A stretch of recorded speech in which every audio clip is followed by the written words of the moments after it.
Hello all, welcome. Today we are learning part 5 of module 2. Hope you have listened to all the parts, part number 1, 2, 3 and 4. And today we are learning part 5, which is of the topic of break-even point analysis. What is break-even point analysis? It's important in determining the practical application of cost functions. It is a function of three factors, namely sales volume, cost and profit. And it is also known as cost volume profit analysis, and importantly it is known as no profit or no loss point. What is this break-even chart or break-even point analysis? It is the point where the total revenue is equal to total cost, or the price per unit is equal to the cost per unit. That means this break-even point is the one which will tell us no profit, no cost, or no profit, no loss point. That's called break-even point. The primary objective of using this kind of point, or we can call otherwise as a chart, because we see here it is not only point being mentioned, we have a chart. This chart is an analytical device to study the effect of changes in output and sales volume, or it can be on the sales of total revenue, total cost, and ultimately on the total profit.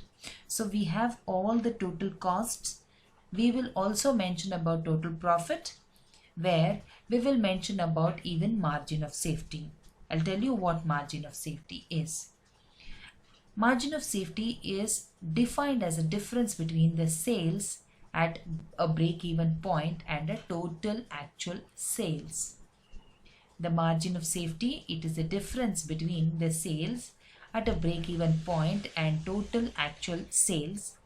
And this term was given by Benjamin Graham and David Dood in their book Security Analysis. So you have some concept as total sales, total cost, variable cost, fixed cost, and importantly margin of safety. This margin of safety, as I said, it is the difference between the total actual sales and sales at a break-even point. So as I said, break-even point is the one which is also called as cost volume profit analysis, where you will study what is the output being produced, you would study at what cost they are produced, and you will also study what is the total profit here.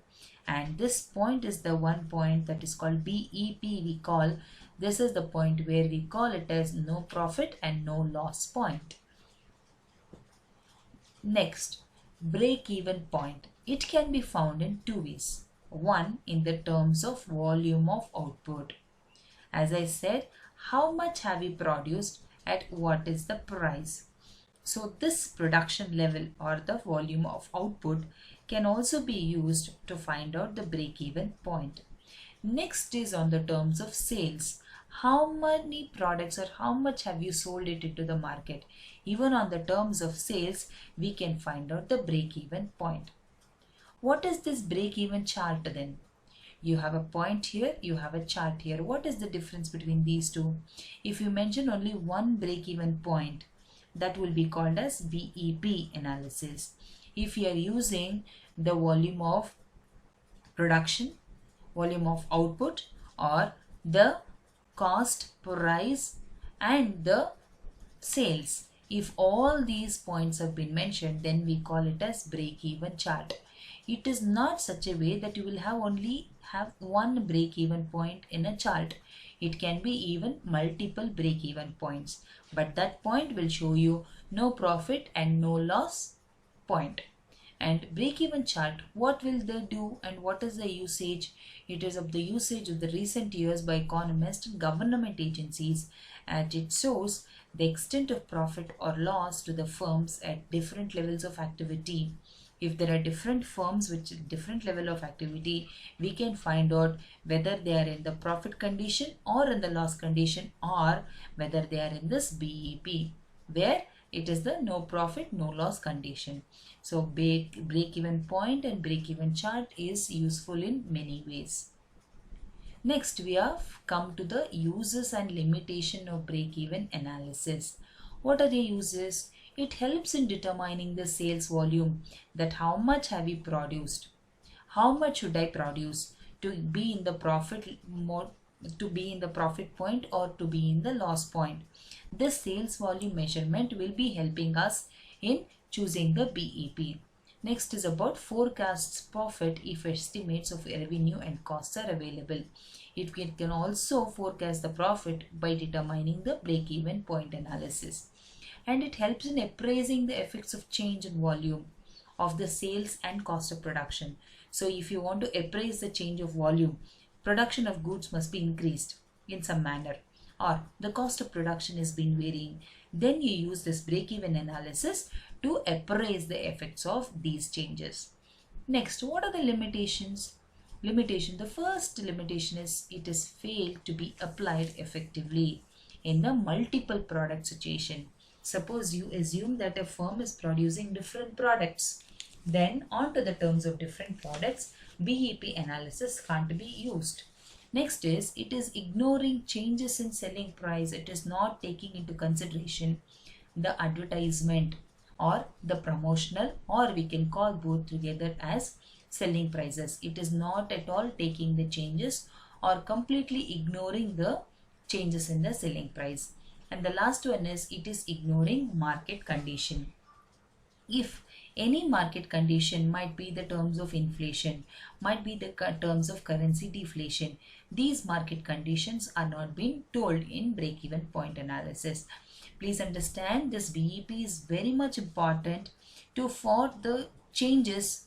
And what do you do in the sales volume, in the production activity, all these taken together we can find out this BEP point.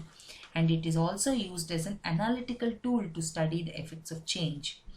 If it is an analytical tool to be changed, yes, you have multiple uses of break-even point analysis, and no doubt it is important tool. Which is important tool? The break-even analysis is an important tool which is helping to make the profit planning for the further days.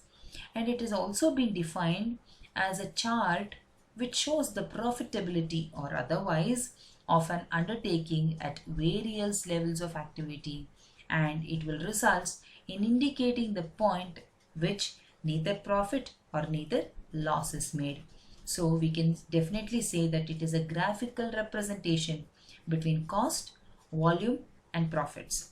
I assume that you've understood break-even point analysis,